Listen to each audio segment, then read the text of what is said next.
오늘 전북 지역 초미세먼지 농도가 300마이크로그램 이상으로 치솟는 등 미세먼지가 엄습했습니다. 하지만 전라북도는 대책 마련에 손을 놓고 있습니다. 정읍시 의원들이 관련 상임위 활동을 하면서 시 보조금을 받은 사실이 잇따라 드러나고 있습니다. 보조금 선정 과정에 특혜가 있었는지 의혹이 일고 있습니다. 전북 금융도시 추진이 속도를 내고 있습니다. 대형 시중은행들이 전주가 금융허브 역할을 하도록 협조하겠다는 협약을 체결했습니다. 여러분 안녕하십니까? 오늘도 탁한 공기에 많이 힘드셨죠? 중국발 황사로 인한 미세먼지가 온종일 기승을 부린 하루였습니다.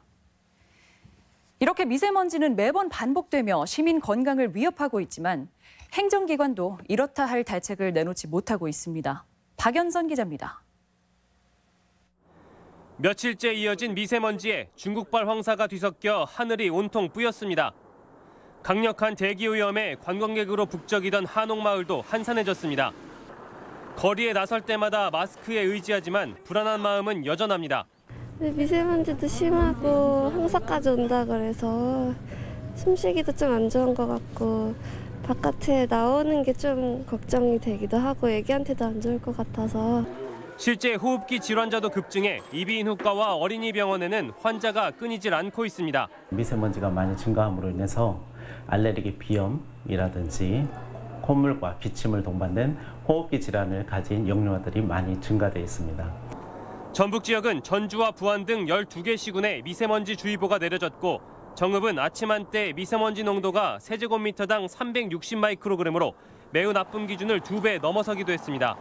하지만 미세먼지 저감을 위한 전라북도의 대책은 마땅치 않은 것이 현실입니다. 전북은 몇 년째 미세먼지 농도가 가장 높은 지역으로 손꼽혀 왔는데도 정부 시책 외에는 이렇다 할 대안을 내놓지 못하고 있습니다. 2억 8천만 원을 들인 미세먼지 연구는 1년 반이 지났는데도 여전히 용역 중이고 관련 정책 제안 공모도 지지부진합니다. 우리 전북도만 그렇게 독자적인 사업을 미세먼지와 관련해가지고 하기 어려운데요. 도내 미세먼지는 점차 잦아들어 내일은 보통 수준이 예상되지만 중국에서 또 다른 황사가 관측돼 당분간 미세먼지 공포는 계속될 전망입니다. MBC 뉴스 박연선입니다. 시의 보조금 지급을 감시하는 시의회 의원이 보조금을 직접 받았다면 어떻게 봐야 할까요? 정읍시 의회에 이런 시의원이 있다는 보도 어제 해드렸는데요. 추가로 다른 시의원도 보조금을 받은 사실이 드러나는 등 의혹이 확산되고 있습니다. 한범수 기자입니다. 정읍에서 아스파라거스 농사를 짓는 한모 씨. 지난 2016년 정읍시 보조금을 받기 위해 시에 농지계약서를 제출했습니다. 그런데 전화번호란엔 임대인 최모 씨가 아닌 정읍시 의회 경제건설위원회 소속 A 의원의 휴대폰 번호가 적혀 있습니다. A 의원이 농장을 동업했다는 증거라고 한 씨는 주장합니다. 자기가 짓고 있는 땅이라고 인증서 계약서를 자기가 써왔더라고요. 한 씨는 A 시의원이 정읍시 보조금을 따내 자신과 동업했고 이후에는 보조금 일부를 가로채기까지 했다고 주장하는 상황이지만 해당 의원은 부인하고 있습니다. 제가 기억이 안 나죠. 지금 몇 년 전인데. 예, 작년거든요. 네, 지금 여기 서울 가고 있거든요. 아스파라거스 농장에 보조금을 받은 건 A 의원뿐만이 아니었습니다.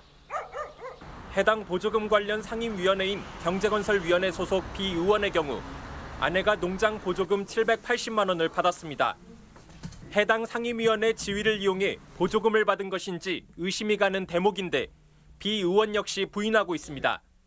저 시원 사람들은 아무지도 못하고 가만히 집에만 있어야 되나요? A 의원의 경우 보조금으로 구입해야 할 퇴비를 구입하지 않고 가로챈 정황이 드러난 상황. 여기에 해당 상임위 소속 시의원들이 잇따라 보조금을 받은 사실이 드러나 진상조사가 필요하다는 목소리가 나오고 있습니다. MBC 뉴스 한범수입니다. 정부의 세 번째 금융중심지 지정을 앞두고 전북 금융도시 추진이 속도를 내고 있습니다. 금융타운 조성이 추진되고 시중은행들과의 협력도 강화하고 있습니다. 강동엽 기자입니다. 국민연금공단 주변에 전북 금융타운 예정지입니다. 3천억 원이 넘는 규모로 1,000명 이상이 참석하는 회의시설과 금융 숙박시설이 계획돼 있습니다. 사업이 마무리되는 오는 2022년에는 이처럼 횡한 부지가 연기금 농생명 중심의 전북 금융산업의 토대가 될 전망입니다. 민간 사업자 선정을 위해 이달 열린 사업 설명회에는 대형 건설사 수십 곳이 참석해 눈길을 끌었습니다. 금융기관과의 협력도 본격화했습니다. 국민연금과 전북은행 외에 농협과 국민, 하나와 우리은행 등 시중은행도 금융산업 육성에 힘을 보태기로 한 겁니다.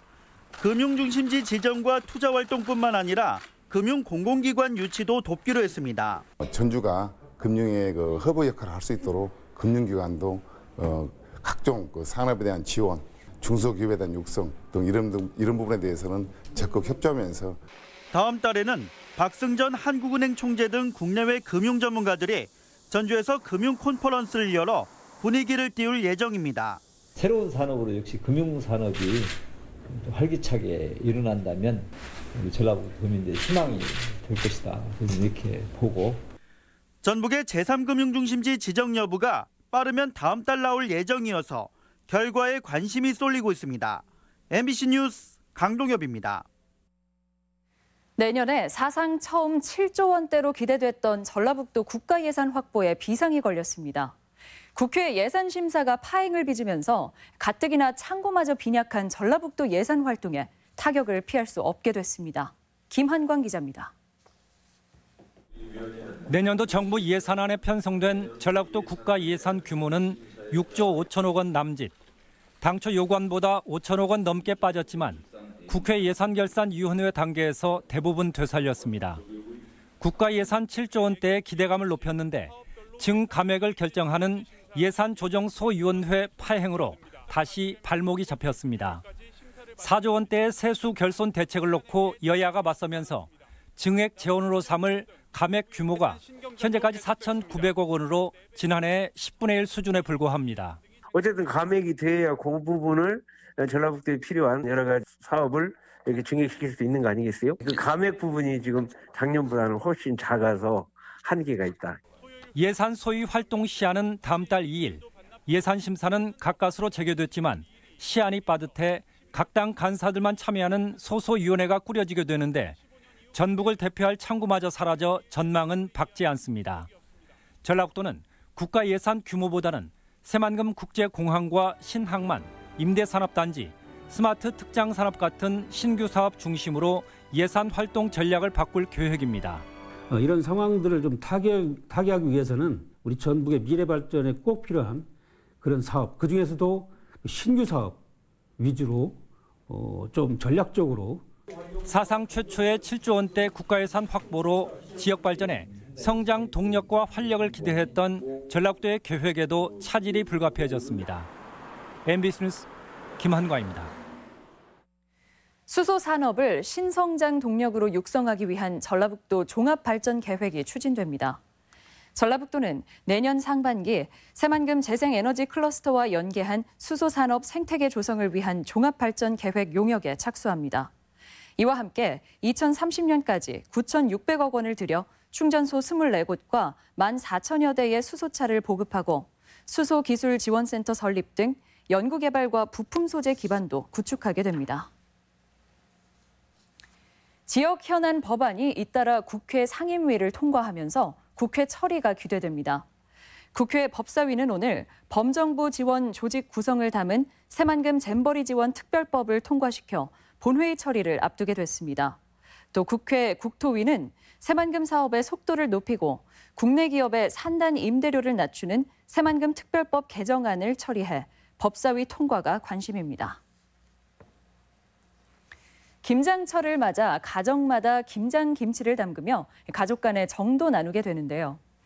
홀로 사는 노인들이나 형편이 어려운 가정은 그렇지 못한데 자원봉사자들이 김장 나눔으로 이웃 간의 정을 더하고 있습니다. 임홍진 기자입니다. 마을 작업장에 모인 주부들이 절인 배추에 가진 양념을 버무려 먹음직스러운 김장김치를 만듭니다. 사랑의 김장 나눔 행사는 자원봉사자들이 어려운 이웃을 위해 열과 성의를 다하면서 화기애애한 분위기 속에서 금세 반나절이 흘러갑니다. 고생은 아니지만 조금씩 노력해서 같이 여러 사람이 나눠 먹을 수 있으면 굉장히 기쁜 마음으로 하고 있습니다.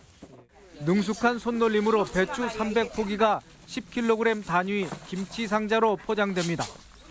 자생봉사단체인 익산의 평목회가 지난해부터 이 마을에서 생산된 배추를 사서 십시일반 모금한 회비로 김장을 담그고 어려운 이웃들에게 전달해 오고 있습니다.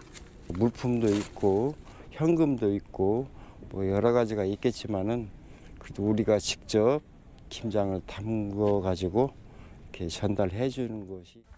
김장 나눔 행사는 동주민센터 직원과 부녀회, 다른 이웃들도 참여해 정성을 보태면서 조그만 마을 축제가 되기도 합니다. 김장 선물을 받아든 경로당 노인들은 감사 인사를 거듭 전하며 살맛 나는 마을의 훈훈한 인심을 자랑스러워합니다. 정성껏 담아줘서 고맙게 잘 먹었습니다. 자치단체 읍면동 지역에서 열리는 김장김치 나눔 행사는 이제 정례화되다시피 하고 있습니다. 하지만 배추나 양념값이 크게 오를 때는 행사 개최가 어려워지는 예가 적지 않아 소외된 이웃들의 겨울나기에 온정을 보낼 수 있는 손길이 더욱 간절합니다. MBC 뉴스 임홍진입니다. 6.15 공동선언실천 남측위원회 전북본부는 오늘 전북도청에서 기자회견을 열고 남북철도 연결은 동북아 평화체제로 이어져 그 의미가 크다며 철도 연결이 차질 없이 진행돼야 한다고 밝혔습니다. 또 대북 제재가 철도 운행과 현대화 사업에 지장을 줄 수 있다며 대북 제재를 전면 해제할 것을 주장했습니다. 오늘의 간추린 소식들입니다. 도의회가 월급을 나누는 기부 활동을 펼쳐 관심을 모으고 있습니다. 도의회 의원과 직원들은 사회복지 공동모금회와 행복나눔 협약을 맺고 매월 월급 끝전을 모아 올해만 600만 원가량을 후원했습니다. 새만금개발청은 글로벌 리서치에 의뢰해 오늘부터 3주간 전화와 면접 방식으로 국민 1000명과 500여 개 업체를 대상으로 새만금에 대한 호감도와 투자 의향을 조사합니다. 2020년 8월에 열리는 제15회 전국 해양스포츠 제전 개최지로 군산시가 최종 선정됐습니다. 전국 해양스포츠 제전은 대규모 해양스포츠 대회로 10만 명 이상이 참관할 것으로 예상됩니다. 익산시의 취약계층 주거불편 해소 사업이 호응을 얻고 있습니다. 시는 올해 취약계층의 주거불편 수선 교체 사업에 1억 2천만 원을 투입해 600가구 2천여 건의 민원을 해결했다고 밝혔습니다. 간추린 소식이었습니다. 오늘 오후 4시쯤 남원 주생면의 한 사거리에서 승용차가 덤프트럭과 충돌해 승용차 운전자 63살 최모 씨 등 2명이 숨지고 2명이 다쳤습니다. 경찰은 승용차가 적색 전멸 신호에서 속도를 늦추지 않고 주행하다 사고가 난 것으로 보고 덤프트럭 운전자를 상대로 사고 원인을 조사하고 있습니다. 다가구 주택에 부여하는 상세 주소가 확대되고 있습니다. 전주시는 아파트처럼 동과 층, 호수를 표기하는 다가구 주택 상세 주소를 올 하반기만 1000여 건을 부여하고 3,500여 세대에 안전문을 발송했습니다. 시는 상세 주소를 이용하면 우편물의 반송과 분실을 막을 수 있다며 다가구 주택 거주자의 관심을 당부했습니다. 새만금 가력 선착장 확장 사업이 본격 추진됩니다. 전라북도는 새만금 가력 선착장 확장 사업의 경제성이 인정됐고 사업비도 150억 원 넘게 편성돼 2022년 완공을 목표로 추진한다고 밝혔습니다. 가력 선착장 확충은 새만금 안쪽 어선의 이동 편의를 위해 방파제와 물량장, 부잔교를 늘리고 어선 수용 능력을 150척에서 329척으로 확대하는 사업입니다. 공공연대노조가 농촌진흥청의 공무직 처우 개선을 촉구하고 나섰습니다. 공공연대노조 농진청 지회는 농진청 앞에서 기자회견을 열고 3,000명이 넘는 농진청 공무직의 임금과 처우가 낮다며 개선을 요구했습니다. 전북권 뉴스였습니다.